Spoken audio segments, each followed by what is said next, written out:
Fumiko Takahashi stood frozen on the dock at San Francisco Naval Yard, her thin frame shivering not from the cool Pacific breeze, but from the impossible sight that stretched before her. It was December 12, 1944, and what the 23-year-old Japanese nurse witnessed violated everything she had been taught to believe about America. The harbor was crowded with warships, not a handful, but dozens upon dozens, each more massive than anything she had ever seen in imperial Japanese waters. Cargo vessels taller than apartment buildings unloaded supplies at a pace that seemed frantic, yet was merely routine for the American port.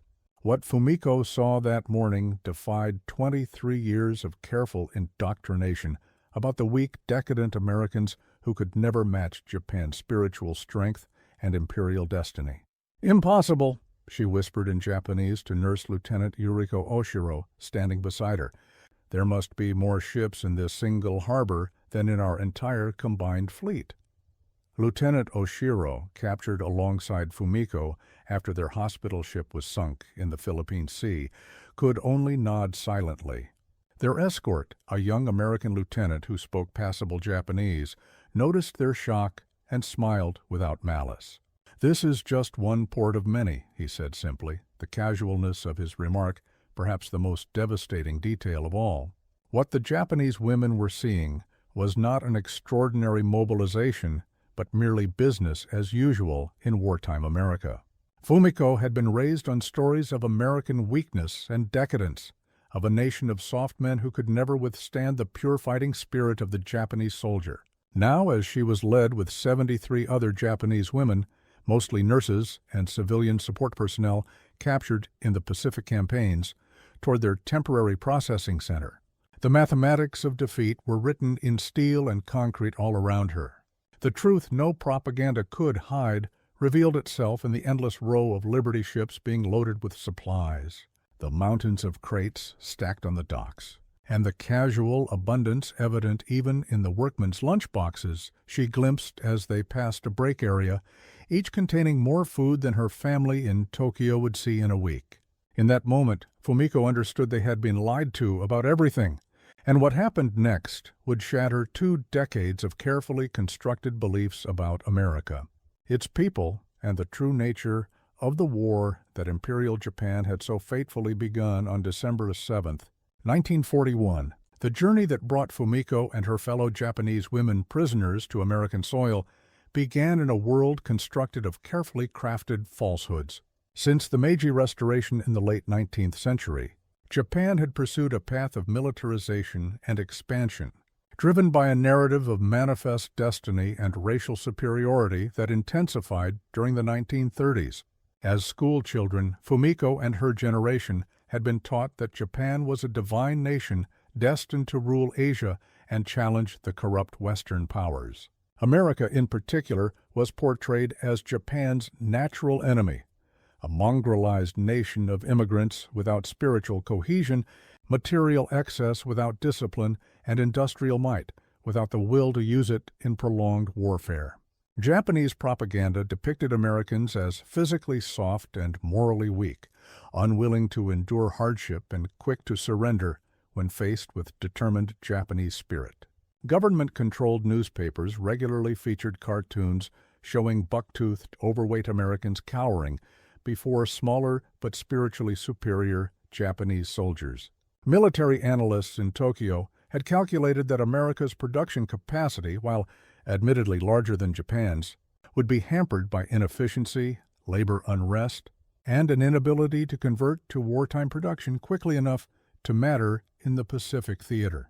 The military planners who had orchestrated the attack on Pearl Harbor had gambled that America would seek a negotiated peace rather than commit to a protracted Pacific War. Admiral Isoroku Yamamoto, despite his famous misgivings about awakening a sleeping giant, had been tasked with destroying enough of the American Pacific Fleet to secure Japan time to consolidate its Greater East Asia co-prosperity sphere. The Bureau plan assumed America's industrial response would be slow, disorganized, and ultimately inadequate. By 1944, however, the reality was becoming clear to Japan's military leadership. if not its civilian population. America was outproducing Japan by staggering margins. For every Japanese aircraft, American factories produced 7. For every Japanese ship, American shipyards launched 23. While Japanese civilians endured increasing hardships and rationing, with rice reduced to 300 grams per person per day in Tokyo by mid-1944, American production and consumption had actually increased during wartime. The strategic situation that led to Fumiko's capture reflected this growing disparity. The hospital ship on which she served, the Tachibana Maru, had been intercepted by American naval forces during the Philippines campaign. Despite clear Red Cross markings, the vessel had been boarded and searched based on intelligence, suggesting it was transporting military supplies, alongside medical personnel, a violation of the Geneva Convention that reflected Japan's increasingly desperate logistics situation. When ammunition was indeed discovered aboard, the ship was seized and its personnel taken prisoner. After initial processing at a temporary camp in the newly recaptured Philippines, Fumiko and the other women were selected for transfer to the mainland United States, partly for security reasons and partly because American authorities recognized the propaganda value of demonstrating humane treatment of female Japanese prisoners. What none of the military planners on either side could have anticipated was how this small group of Japanese women would become witnesses to a truth more powerful than any strategic bombing campaign: the overwhelming abundance of America's wartime economy, and the fundamental miscalculation at the heart of Imperial Japan's war planning. The processing center at Fort Mason in San Francisco was Fumiko's first extended exposure to America beyond the docks. The building itself was unremarkable, a hastily constructed wartime facility, but what happened inside would begin the unraveling of everything she believed about her enemy. Each woman was issued toiletries that included a toothbrush, toothpaste, soap, shampoo, and a comb. Fumiko stared at her kit in disbelief. In Tokyo, her family had been reusing the same toothbrush for months, cutting it in half to share when her younger sisters wore out completely. Soap had become so scarce that her mother washed the family's clothes with a solution made from boiled pine needles. Yet here, in enemy hands, she was casually handed products that had become luxury items at home. "Is this just for me?" she asked her processor, a female American officer named Captain Sarah Williams, who nodded matter-of-factly. "Standard issue for all prisoners," Captain Williams replied through an interpreter. "You'll get a new toothbrush every 2 months. The casual way this information was delivered, the assumption of regular replacement rather than precious conservation, struck Fumiko more powerfully than any military display could have. The women were then led to a medical examination area where each received a thorough checkup. Dr. Harold Patterson, the chief medical officer, dictated notes as he examined Fumiko. Subject shows signs of moderate malnutrition, vitamin deficiencies evident in gum recession and dermal pallor, weight approximately 15% below standard for height and frame.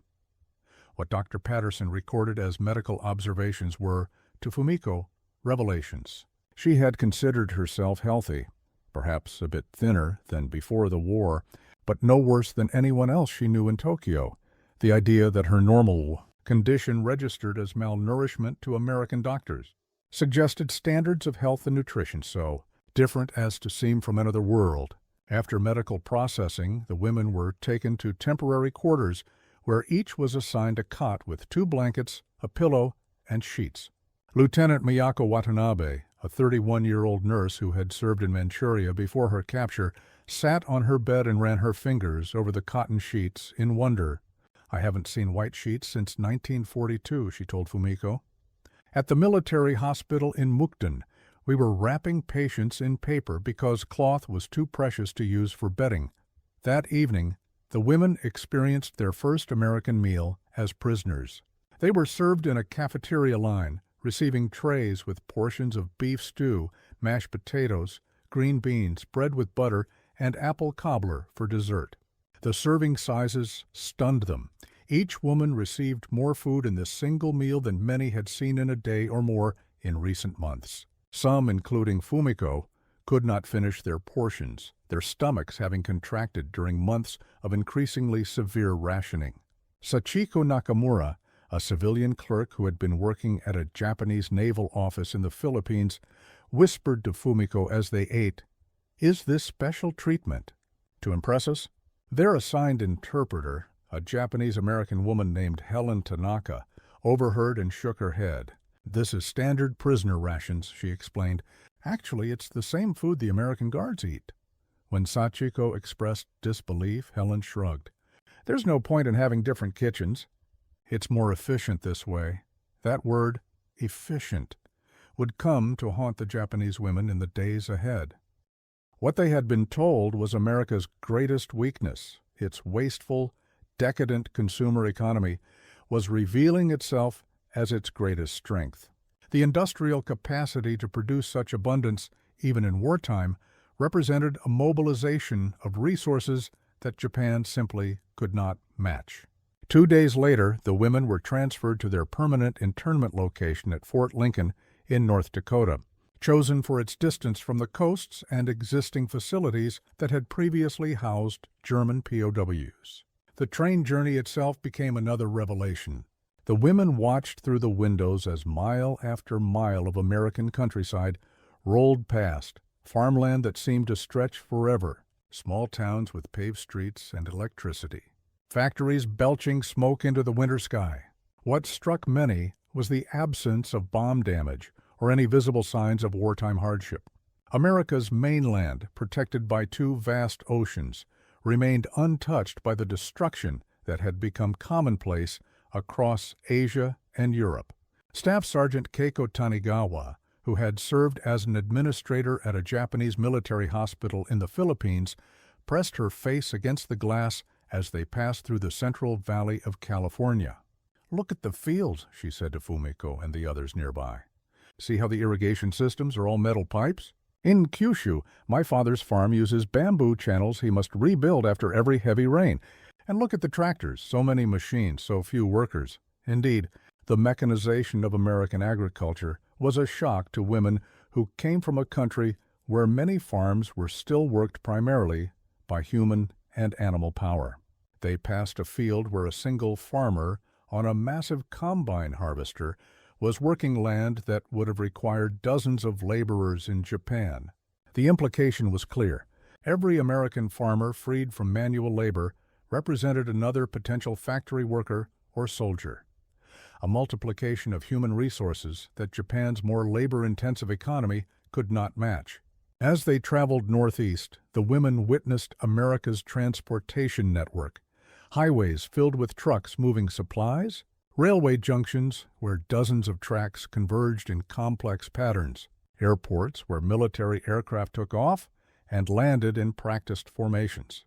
America was not just producing more, it was moving its production with an efficiency that Japan's strained logistics networks could only envy. At a refueling stop in Wyoming, Fumiko watched as their military escort casually purchased candy bars and cigarettes from a station vendor. The chocolate, wrapped in paper and aluminum foil, was handed out to some of the guards who hadn't approached the stand. The casual sharing of what had become precious luxury items in Japan, the offhand way the Americans treated aluminum that was being salvaged down to cooking pot lids in Tokyo, struck Fumiko as almost obscene in its abundance. When they finally arrived at Fort Lincoln on December 18, 1944, the women were processed into a special section of the camp that had been prepared for them. Unlike the crude barracks that housed Japanese prisoners in many Pacific Island camps, their quarters were in winterized buildings with central heating, a necessity in the bitter North Dakota winter. Each woman was issued 3 sets of clothing appropriate for the climate, including wool socks, thermal underwear, sweaters, and lined boots. The quality and quantity of these items represented another shock. In Japan, civilian clothes were being collected to make uniforms for soldiers, and many families had resorted to repurposing old kimono fabric for everyday wear. "These are better than what our own soldiers receive," whispered Nurse Yuriko Oshiro as she examined her new winter coat. The American officer supervising the distribution, Captain Eleanor Browning, explained matter-of-factly, The Geneva Convention requires appropriate clothing for climate conditions. This is standard issue. The invocation of international law as a reason for such generosity confused many of the women. They had been taught that Americans would treat prisoners brutally, a belief reinforced by Japanese military training that equated surrender with dishonor. The humane treatment they were receiving contradicted another cornerstone of their indoctrination. Within their first week at Fort Lincoln, the true scale of America's production capacity became even clearer. The camp was heated throughout the bitter North Dakota winter, with each building maintaining a consistent temperature that many of the women found almost uncomfortably warm after years of fuel conservation in Japan. Hot water was available for showers daily, not weekly or monthly, as had become common in Japanese cities.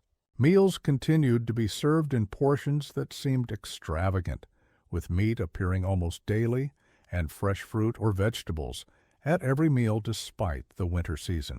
Midori Yamamoto, a 25-year-old civilian translator who had been working for the Japanese Navy, kept a diary during her captivity that would later provide valuable insights into the psychological impact of this experience.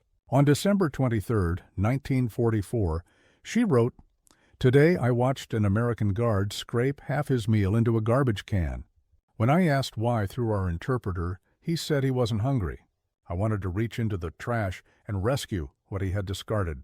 It would feed a family in Tokyo for 2 days. They waste more than we can produce. How can we fight such a nation?" The camp's infirmary became another source of revelation. When Fumiko developed a severe cold in January, she was immediately given antibiotics, specifically penicillin, which was still extremely rare in Japanese military hospitals and almost non-existent in civilian care. The camp doctor, Major Robert Anderson, treated her infection as routine, explaining that penicillin production in the United States had increased from 400 million units in 1943 to over 150 billion units by 1944. These numbers meant little to Fumiko until the doctor added context. We're producing enough now that it's standard treatment even in POW camps. 3 years ago, this medicine might have been reserved for the president. The rate of industrial expansion these figures represented was almost incomprehensible. Japan's pharmaceutical industry, hampered by bombing and resource shortages, was producing a tiny fraction of these medications, with priority given to frontline combat units. The idea that enemy prisoners would receive treatments unavailable to Japanese civilians, or even many Japanese soldiers, represented another fracturing of Fumiko's worldview. Perhaps the most profound revelations came through the camp's educational programs. To occupy the prisoners and potentially develop sources of intelligence, American authorities established English classes and allowed access to carefully selected reading materials, including newspapers, magazines, and books. Though obviously curated to serve Allied information objectives, these materials provided windows into American society that contradicted Japanese propaganda. Photographs in Life magazine showing American factories operating around the clock with male and female workers. Advertisements for consumer goods still being produced despite wartime conversion. Stories of bond drives raising billions of dollars in civilian contributions to the war effort. All these painted a picture of a society that was not exhausted by war, but energized by it, whose productive capacity was increasing rather than diminishing as the conflict continued. Staff Sergeant Keiko Tanagawa, who had some English reading ability from her pre-war education, translated headlines and photo captions for the other women. This says Ford Motor Company has stopped making civilian cars, but now produces one B-24 bomber every 63 minutes, she told an assembled group in their barracks one evening in January 1945. A complete bomber, from raw materials to flight ready in just over 1 hour. The women fell silent, contemplating this information against their knowledge of Japan's aircraft production, where even the vaunted Zero fighter required intensive handcrafting and weeks of assembly time. Technical Sergeant Hatsumi Okada, who had worked as an assistant at a Mitsubishi aircraft factory before being assigned to overseas duty, shook her head in disbelief. "That's not possible," she insisted. "Aircraft require precision. You cannot build them like toys." But the photographs showing Ford's Willow Run plant, a mile-long assembly line where thousands of workers moved bombers through progressive construction stages, told a different story. American mass production techniques, applied to the complex challenge of aircraft manufacturing, had achieved what Japanese industrial planners had deemed impossible. Lieutenant Yuriko Oshiro, who was emerging as an informal leader among the women, gathered them together after lights out that night. "We must accept what we are seeing," she said quietly. "Not to lose hope, but to understand the true situation. If what we are witnessing is real, and I believe it is, then Japan cannot win this war through production or resources. Our only advantage was surprise, and that is long gone." Some women wept at this assessment, while others argued that Japanese spirit and dedication could still overcome material disadvantages. But as January gave way to February, and the women's exposure to evidence of American abundance continued, these arguments became less frequent and less passionate. The transformation in the women's understanding was not just about industrial capacity, but extended to American society itself. Their Japanese education had portrayed Americans as racially divided, class-ridden, and internally conflicted, a heterogeneous population that would fracture under pressure. Instead, they observed a war effort that seemed to unite disparate groups in common purpose.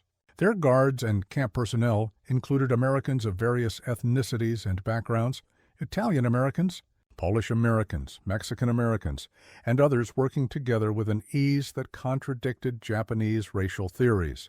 Female officers and nurses held positions of authority that would have been unthinkable for women in the Japanese military hierarchy. African American soldiers, while still serving in segregated units, were visibly part of the same national effort, another contradiction of Japanese propaganda that had highlighted American racial tensions as a fatal weakness. Helen Tanaka, their Japanese-American interpreter, became a particular object of fascination. Born in California to Japanese immigrant parents, she represented a complexity that Imperial Japan's monolithic understanding of national identity struggled to categorize. The women peppered her with questions about her loyalties and identity. "How can you work for America when you are Japanese?" Fumiko asked her one day in early February. Helen's response was measured but firm. "I am American. I was born here. My parents came from Japan, but my country is the United States." She explained that despite the unjust internment of Japanese Americans after Pearl Harbor, she had volunteered to serve as a translator to prove her loyalty and help end the war sooner. This concept of civic rather than ethnic nationalism was foreign to women raised in Imperial Japan's Kokutai ideology, which emphasized the Japanese people as a single family descended from divine origins. The idea that someone of Japanese ancestry could sincerely identify with another nation, and that this nation would eventually accept her. Service, despite suspicion, added another layer to their re-evaluation of American society. By March 1945, physical changes in the women had become evident, providing tangible proof of the contrast between conditions in Japan and their captivity in America. Regular medical examinations recorded weight gains averaging 15 pounds per woman in just 3 months. Skin conditions and minor ailments related to previous malnutrition cleared up. Dental problems were treated with materials and techniques that had become unavailable to civilian Japanese dentists. Camp physician Dr. Patterson noted in his official report, dated March 15th, "The improvement in physical condition among the Japanese female detainees continues to exceed expectations. Their response to standard nutrition and medical care suggests they arrived in a state of chronic deprivation more severe than initially assessed. Of particular note is the rapid improvement in dermal health, vision acuity, and energy levels, indicating previous deficiencies in vitamins A, D, and various B-complex vitamins. What registered as medical observations to American authorities represented a devastating indictment of Japan's wartime economy to the women themselves. Their normal condition in Japan, which they had not perceived as particularly deprived, was diagnosed as malnourishment by American standards. Their rapid improvement on standard prisoner rations demonstrated just how severe resource scarcity had become in their homeland, even before the worst bombing campaigns had reached Japanese cities. Fumiko's friend Sachiko Nakamura articulated this revelation in a conversation recorded by a camp intelligence officer in mid-March. In Japan, they tell us Americans are starving because we control the Pacific. But here, in a prison camp, I have gained 17 pounds. My skin is clear. I have more energy. Even my vision has improved. If this is how they feed their enemies, what must their own people receive? The impact of these realizations extended beyond physical health to deeper psychological transformations. The women had been raised in an educational system that emphasized Japan's unique spiritual qualities and martial virtues as superior to Western materialism. Yet here they were, experiencing firsthand how material abundance translated to power, health, and military effectiveness. The cognitive dissonance was profound. Some women responded with depression as their worldview collapsed. Others developed a pragmatic acceptance of the situation while maintaining hope that some miracle might still save Japan from defeat. A small number began actively seeking to learn about American society and systems, positioning themselves for survival in what they increasingly understood would be a post-war world dominated by the United States. Lieutenant Yuriko Oshiro fell into this latter category. With permission from camp authorities, she requested access to English-language books on American industry, government, and education. Her official reason was to improve her language skills, but her real motivation, as she confided to Fumiko, was more forward-looking. Japan will lose this war. When it ends, we will need to understand the Americans to rebuild our country. They will occupy us as they are doing in Germany. We must learn from them now while we have this opportunity. The camp's educational officer, Lieutenant James Wilson, encouraged this interest, providing books on American democracy, industrial management, and economic systems. This educational exchange, while serving America's psychological warfare objectives, also provided the women with concepts and vocabulary to process their changing understanding of the world. In April 1945, the women were allowed to write letters home through the International Red Cross, although they understood these would be censored and might not reach their families for months, if at all. The drafting of these letters revealed how profoundly their perspectives had changed in just 4 months of captivity. Fumiko struggled with what to tell her parents. How could she explain that she was healthier as a prisoner than she had been as a free person in Japan? How could she convey the overwhelming industrial capacity she had witnessed without appearing to have been converted to enemy propaganda? In the end, her letter was simple and circumspect. I am well and treated according to international law. Please do not worry about my health or safety. I have learned many things about America that I did not know before. Someday I will tell you everything. Other women were more direct, despite knowing censors would read their words. Technical Sergeant Hatsumi Okada wrote to her former supervisor at Mitsubishi, "What I have seen of American production methods must change how we approach manufacturing after the war. Their factories operate differently than ours, not just in scale, but in organization. Workers make suggestions that improve efficiency. Women perform skilled tasks we would reserve for men. These differences multiply their output beyond what numbers alone would suggest." By May 1945, as Allied forces closed in on Okinawa and strategic bombing devastated Japanese cities, the women at Fort Lincoln were receiving news of the war's progress through approved channels. Unlike Japanese civilians who were still being told of tactical victories and temporary setbacks rather than the strategic disaster unfolding across the Pacific, the women prisoners had access to relatively accurate information about Japan's deteriorating position.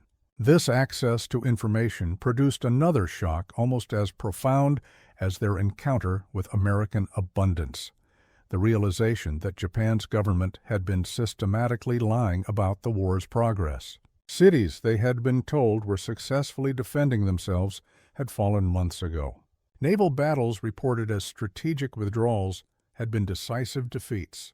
Production figures trumpeted in Tokyo were revealed as fantasy against the reality of American industrial output. On June 10, 1945, the women were shown a documentary film about the battle for Iwo Jima, including footage of American Marines raising the flag on Mount Suribachi. The film had been produced for American domestic audiences and emphasized both the ferocity of Japanese resistance and the overwhelming power brought to bear against it. For women raised on stories of Japanese military invincibility, the scale of American operations was staggering. 700 warships supporting the landing, over 2,000 aircraft, and more than 70,000 Marines and soldiers assaulting an island defended by 21,000 Japanese troops. After the film, Fumiko overheard an American guard casually mention to another that Iwo Jima represented just one small operation in the Pacific campaign. "We're sending 3 times that many men against Okinawa," he said, "and that's still just the warm-up for the main." Islands, the mathematics of defeat contained in that offhand comment, the casual multiplication of already overwhelming force silenced any remaining hope among the women that Japan might somehow emerge from the war with anything less than total defeat. If this was just the warm-up, what would the main event entail? At the same time, the women were increasingly exposed to evidence of how America was already planning for post-war reconstruction. Magazines and newspapers discussed the Marshall Plan for rebuilding Europe. Economic planners debated how to convert wartime production back to consumer goods without creating unemployment. These discussions revealed a nation not exhausted by war, but energized by it, already looking beyond victory to shape the peace. In this context, the women began their own tentative planning for a post-war world.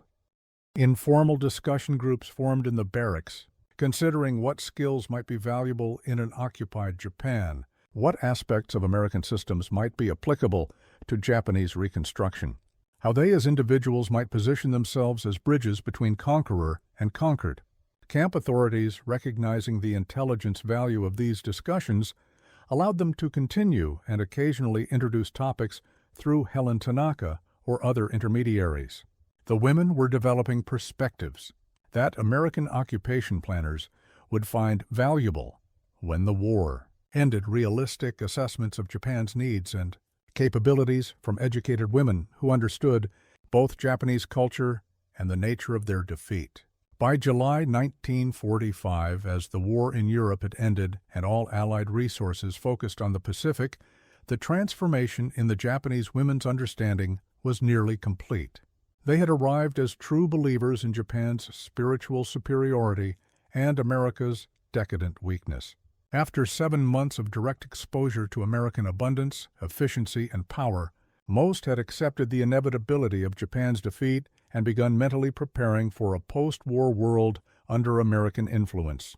This transformation was reflected in a remarkable incident recorded in the camp logs on July 21st. A new interpreter arrived at Fort Lincoln, a Japanese-American man named George Taniguchi, who had recently completed military intelligence training. During his first meeting with the women prisoners, he made a casual reference to when you return to Japan after their surrender. Instead of protest or offense at this prediction of Japan's defeat, the room remained silent. Lieutenant Yuriko Oshiro finally spoke, asking not whether Japan would surrender, but when and under what conditions. The absence of objection to the concept of surrender itself, an idea that would have been unthinkable to these women 6 months earlier, demonstrated how completely their understanding had shifted. Taniguchi, surprised by this response, reported the conversation to his superiors. Within days, military intelligence officers arrived to conduct formal interviews with several of the women, seeking insights into how Japanese civilians might react to occupation and what approaches might facilitate cooperation rather than resistance. In these interviews, the women provided candid assessments based on their own transformed perspectives. Fumiko told her interviewer, Captain William Reynolds, "The Japanese people do not know what you know, how great the difference is between our country's strength. When they learn this, as we have learned it, they will be shocked, then ashamed, then perhaps relieved that the suffering can end. But this understanding must come through seeing, not just being told. Words they will distrust as propaganda, evidence they cannot deny. This insight that Japanese civilians would need to witness American power and abundance directly, as the women prisoners had, to accept the new reality, would later influence occupation policy.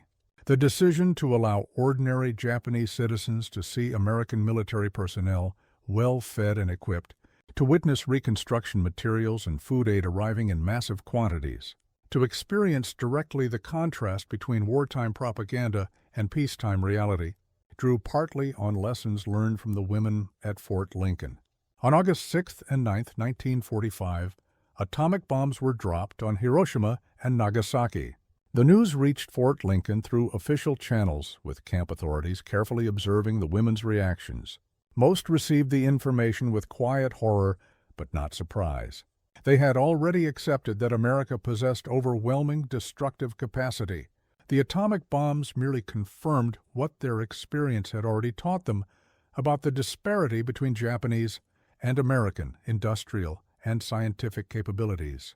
When Emperor Hirohito announced Japan's surrender on August 15, 1945, the women at Fort Lincoln listened to a translated broadcast of his speech. His careful language about the new and most cruel bomb and the need to endure the unendurable resonated with their own journey from certainty to shocked recognition to reluctant acceptance of a new reality. In the days following the surrender announcement, camp authorities noted a change in the women's demeanor, not celebration or despair, but a quiet determination focused on the future. They began requesting specific educational materials about public health, education systems, and civil administration. Having processed their own transformation, they were positioning themselves to assist in Japan's. Fumiko, who had arrived in America a devoted believer in Japan's divine mission, wrote in a journal entry on August 20th, "Today I realize something strange. I have been a prisoner, yet I have grown stronger. Japan has been free, yet has been destroyed. Perhaps sometimes you must lose everything to see the truth. And perhaps seeing the truth is the first step toward building something better." The women's unexpected journey from captives to unofficial cultural ambassadors culminated in the fall of 1945, when American occupation authorities requested that several of them be repatriated early to assist with specific reconstruction projects. Lieutenant Yuriko Oshiro was selected to work with public health initiatives addressing malnutrition in Tokyo. Technical Sergeant Hatsumi Okada was assigned to a team evaluating Japanese industrial facilities for conversion to peaceful production. Fumiko, with her nursing background and first-hand understanding of American medical systems, was chosen to help reorganize hospital administration in Yokohama. Before their departure, each woman was extensively debriefed about her experiences and perceptions. These interviews provided American occupation planners with valuable insights into effective approaches for transforming Japanese society without triggering nationalist backlash. The women's journey from shock to acceptance to adaptation offered a template for the larger transformation that Japan would undergo in the coming years. On November 3, 1945, ironically, the Japanese holiday celebrating the emperor's birthday, Fumiko and 11 other women boarded a transport plane at Minneapolis Airport for the first leg of their journey home. As the aircraft lifted off, Fumiko looked down at the American Midwest spreading below her, vast, productive, untouched by bombs or invasion, and thought about the Tokyo she would soon see again, reduced to rubble by American air power. "We didn't lose because our spirits were weak," she told Nurse Oshiro, sitting beside her. "We lost because we believed in things that weren't true. The greatest service we can now perform for Japan is to help our people see clearly, without illusion, so we can build something real instead of something imagined." When Fumiko landed in Tokyo in December 1945, almost exactly 1 year after her arrival in San Francisco, the contrast between what she had witnessed in America and what she now saw in Japan provided the final confirmation of everything she had come to understand. The city of her birth lay in ruins, with people living in makeshift shelters amid devastation. American military personnel directed reconstruction efforts with the same efficiency she had observed in their war production, moving resources, coordinating efforts, applying systems and processes on a scale that Japan's remaining infrastructure could barely comprehend. Yet, amid this destruction, seeds of transformation were already visible. The women who had experienced America firsthand became unofficial interpreters of not just language, but culture and systems. Their unique perspective, having witnessed both Japan's defeat and America's capacity, positioned them as bridges between occupied and occupier. In the decades that followed, Japan would undergo an economic and social transformation that mirrored, in many ways, the journey of those 74 women prisoners. From shock at American power to recognition of fundamental differences in industrial and social organization, to selective adaptation of American systems while maintaining Japanese cultural identity, the nation followed a path that Fumiko and her fellow prisoners had traveled in miniature at Fort Lincoln. By 1965, 20 years after the war's end, Japan had emerged as an economic powerhouse in its own right, having learned from and in some ways improved upon American production methods. The economic miracle that transformed Japan from defeated empire to industrial giant drew partially on insights gained by those who had directly witnessed American abundance during the war, not just the women prisoners, but Japanese officials, businessmen, and engineers who toured American facilities during the occupation period. Fumiko Takahashi, who eventually became an administrator in Tokyo's public health system, would often reflect on the strange journey that had taken her from devoted imperial subject to shocked prisoner to agent of transformation. In a 1972 interview for an oral history project on the occupation period, she summarized the lesson of her experience. Sometimes seeing is not just believing, it is understanding in a way that changes everything that follows. What I saw in America destroyed my old world but helped me build a new one. Perhaps that is true for Japan as well. The 74 Japanese women who unexpectedly witnessed America's industrial might from within its borders represented a unique chapter in the psychological warfare of World War II. Their transformation, from true believers in Japanese superiority to pragmatic witnesses of American abundance, foreshadowed Japan's larger journey from imperial power to peaceful democracy. The shock of recognition they experienced, that impossible moment on San Francisco's docks when propaganda collided with reality, would be repeated millions of times across Japan during the occupation years. As a nation came to terms with defeat and found in it the seeds of unexpected renewal, what they had seen could not be unseen. What they had learned could not be unlearned. And in that irreversible transformation lay the foundation of modern Japan's rise from the ashes of imperial ambition to become, ironically, America's strongest ally in the Pacific, a journey that began with 74 women standing on a dock, witnessing the impossible truth that would reshape their world.